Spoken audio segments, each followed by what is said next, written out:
Alright, I'm off to see The Kingsman, which is the prequel to the Kingsman movie, and I've dressed all classy for the occasion. So I hope it's worth it and it's good, and that this keeps me warm. See you after the movie.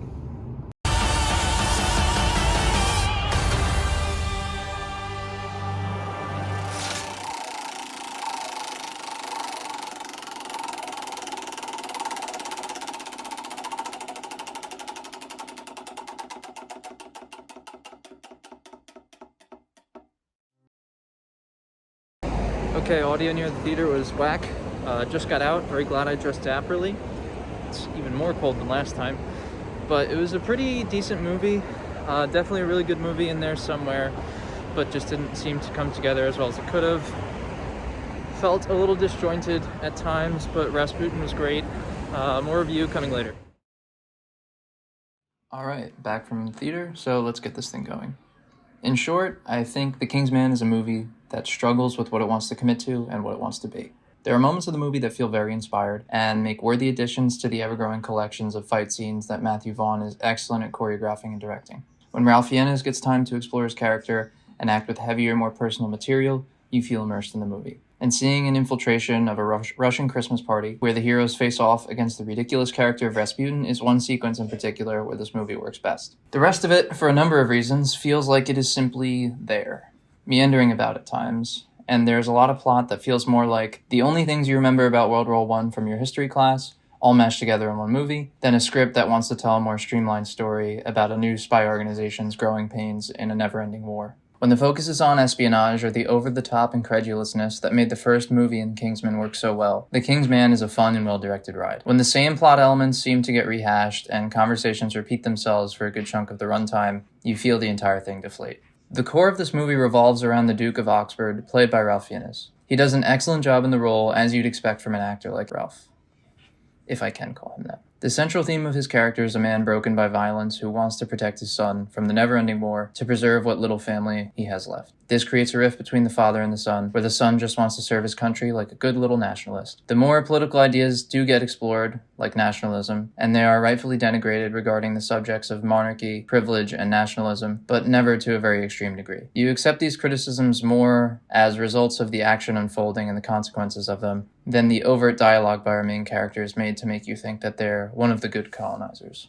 The Duke grapples with his need to protect his son and his vow to abstain from conflict and killing. Given that it's an action movie, he is forced to, well, obviously choose the conflict. And the way it is done is executed well. A strong performance and personal stakes lead to a believable sequence where the Duke lays out his convictions and makes his choice. The frustrating part about The Kingsman, though, is that it takes roughly 70% of its runtime to get to the portion that you've been waiting for, where the spy agency is running amok and trying to stop World War I from getting any worse than it already is. Of course, you get a morsel of this at the Russian Christmas party, which I already mentioned, but that just makes it even more bothersome that after the sequence you need to keep on waiting to get where the movie told you that it wants to go. One could argue that the movie could cut about 40 minutes from its runtime and still have roughly the same impact and enjoyment from someone watching. We get rehashes of the same enlistment arguments between the Duke and his son Conrad for what feels like 20 minutes of runtime before Conrad finally finds himself in the literal trenches. And of course, this happens after the dangerous infiltration of Russia to confront Rasputin, where the Duke was finally willing to endanger Conrad, his primary reason for keeping him out of the war. Of course, these are different circumstances, but you can't help but feel a bit annoyed about the whole thing. Conrad's time on the front lines is another bright spot in the movie, with a venture into no man's land between the trenches being a very tense and interesting take on the infamous type of death sentence from World War I. And once again, Matthew Vaughn lets his action do the talking in this portion of the movie, and it speaks loud and clear.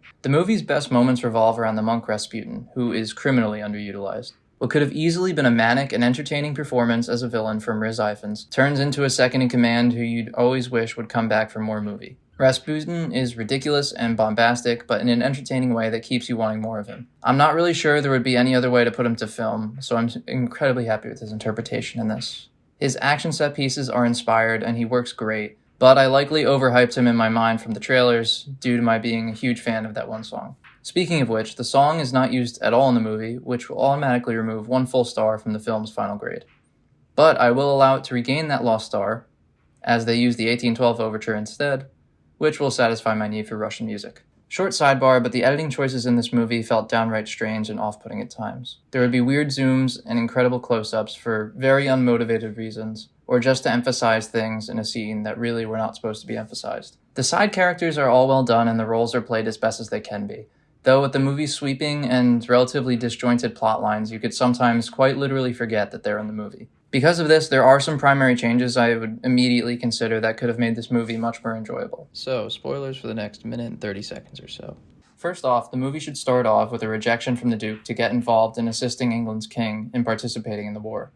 Act 1 should end with his son, unable to enlist traditionally, and taking a covert assignment to stop Rasputin. The same Russian sequence plays out essentially unchanged. Rasputin from here becomes the central villain and fixation of the Duke's son. Due to his protective nature, the Duke and his resources throw himself into creating an independent spy agency to act swiftly and preventatively, primarily to watch over the Duke's son. At every turn, they are up against impossible odds, seemingly able to not make a dent in this war. The second act of the film ends with devastation and tragedy becoming personal. The Duke's son is unable to stop Rasputin, ends up dying, and with Rasputin's monopolization of the influence of Europe and the war. The Duke has his long night of sorrow, pulls himself up by his privileged bootstraps, and vows to end this war in honor of his son. He brings it all together, not to serve his country, but to save the lives of the countless English, Russian, and German soldiers who may meet the same fate as his son, should he fail. The Kingsman Agency becomes what it was meant to be, and passes a field test with flying colors on their first true mission out as a team, to put an end to Rasputin's control of Europe. Now, in all honesty, not much was added. Now you're wondering, what did I remove from the movie? There was a strange South African prologue, about 7 enlistment conversations between the Duke and his son, very unnecessary references to the Zimmerman telegram, Archduke Franz Ferdinand, forced inclusions of Vladimir Lenin and his revolution, a really weird Hitler cameo, a strange anonymous Scotsman as the main villain, and whatever other memorable World War I event you passingly are thinking of right now. Not really sure why we went with all the World War I nostalgia bait, in all honesty. The unfortunate part about all these changes is that everything I suggested is incredibly minor at most. All of the stuff I described as being a better version of the movie was already there. It was just buried under all of the other disconnected elements that got the time in the limelight instead. Overall, The Kingsman is a movie that tries to stand out from its predecessors and forgets what it's supposed to be along the way. There is a story underneath with real emotion and personal stakes about how a super cool spy agency got started in a very interesting period of history. It was unfortunately lost in the movie more often than it wasn't. I would give The Kingsman 2.5 out of 5 stars, with the translation rating of, it's a movie where when I see it on cable at my parents' house, I probably won't change the channel. Do with that what you will.